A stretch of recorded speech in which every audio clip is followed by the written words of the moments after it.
Assalamualaikum warahmatullahi wabarakatuh. Innal hamdalillah nahmaduhu wa nasta'inuhu wa nastaghfiruh wa na'udzu billahi min shururi anfusina wa min sayyiati a'malina may yahdihillahu fala mudhillalah wa may yudhlil fala hadiyalah. Puji syukur marilah kita panjatkan kehadirat Allah Subhanahu wa taala yang telah memberikan kita nikmat kesehatan dan nikmat kesempatan sehingga kita masih dapat berjumpa walaupun keadaannya masih daring. Yang saya hormati Bapak Dr. Tamen Ritonga MPD dan yang saya sayangi teman-teman sekalian.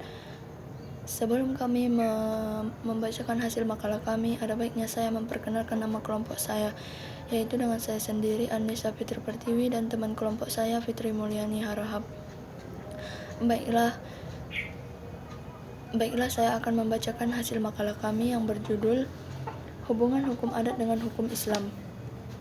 Hubungan hukum adat dengan hukum Islam akan dilakukan dalam kerangka pengajaran hukum Islam pada perguruan tinggi di Indonesia.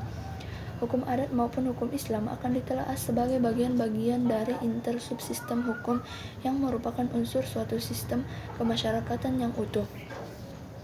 Subsistem itu adalah sebagai berikut. Yang pertama, subsistem fisik, subsistem biologis, subsistem politik, 4. Subsistem ekonomi, yang kelima subsistem sosial, subsistem budaya, yang ketujuh subsistem kesehatan, yang ke-8 subsistem pertahanan keamanan, yang ke-9 subsistem hukum. Subsistem hukum lebih tepat disebut intersubsistem hukum oleh karena dalam batas tertentu mengatur subsistem lainnya atau bidang-bidang kehidupan lain dalam masyarakat. Berdasarkan titik tolak itu, maka hubungan hukum adat dengan hukum Islam akan ditelaah dengan mempergunakan pendekatan-pendekatan sosiologi hukum. Hal ini disebabkan oleh karena dengan mempergunakan pendekatan itu akan diperoleh suatu gambaran yang netral. Berdasarkan asumsi itu, maka akan dapat diidentifikasikan beberapa masalah yang mungkin terjadi pada proses pertemuan antara hukum adat dengan hukum Islam tanpa prasangka. Suatu catatan lain yang perlu dikemukakan sebelum mengawali analisis hubungan hukum adat dengan hukum Islam adalah bahwa pembahasan nantinya juga akan mempergunakan bidang-bidang tata hukum yang dikenal. Hukum sebagai lembaga sosial. Dalam setiap masyarakat senantiasa terdapat kepentingan-kepentingan yang harus dipenuhi melalui cara-cara dan kaidah-kaidah tertentu. Kepentingan tersebut mungkin berada pada bidang kehidupan fisik, biologis, politik, ekonomi, sosial, budaya, kesehatan, pertahanan, keamanan, dan hukum. Lembaga sosial itu pada dasarnya mempunyai beberapa fungsi tertentu. Yang pertama, memberikan pedoman atau pegangan kepada warga-warga masyarakat. Yang kedua, menjaga keutuhan atau integritas masyarakat. Agar menjadi suatu lembaga sosial, maka kaidah-kaidah yang mengatur pemenuhan kepentingan di bidang kehidupan tertentu mengalami proses tertentu. Dengan demikian, dapatlah dikatakan bahwa suatu lembaga sosial mempunyai ciri-ciri pokok tertentu. Yang pertama, lembaga sosial merupakan suatu organisasi pola berpikir dan pola sikap tindak yang terwujud. Yang kedua, suatu tingkat kekekalan tertentu merupakan suatu ciri penting. Yang ketiga, adanya satu atau beberapa tujuan.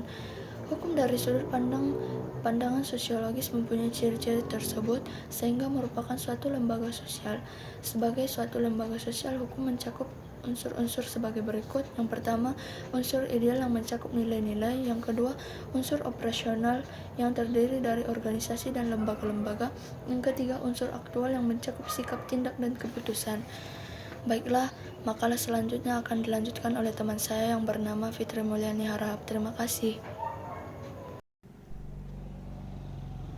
Konsep akomodasi dalam interaksi sosial sebagai lembaga sosial, maka hukum adat dan hukum Islam berinteraksi. Proses didukungnya oleh penganutnya yang merupakan manusia pribadi dan kekelompokan sosial. Konsep akomodasi yang merupakan abstraksi kepemilikan dan empiri.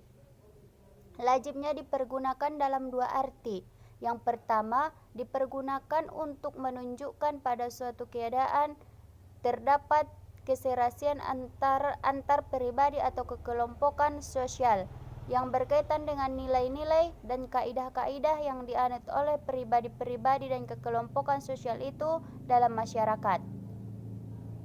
Maka akomodasi juga digunakan dalam pengertian yang menunjukkan pada usaha-usaha manusia pribadi atau kekelompokan untuk meredakan suatu pertentangan, yakni kegiatan untuk mencapai taraf kestabilan tertentu.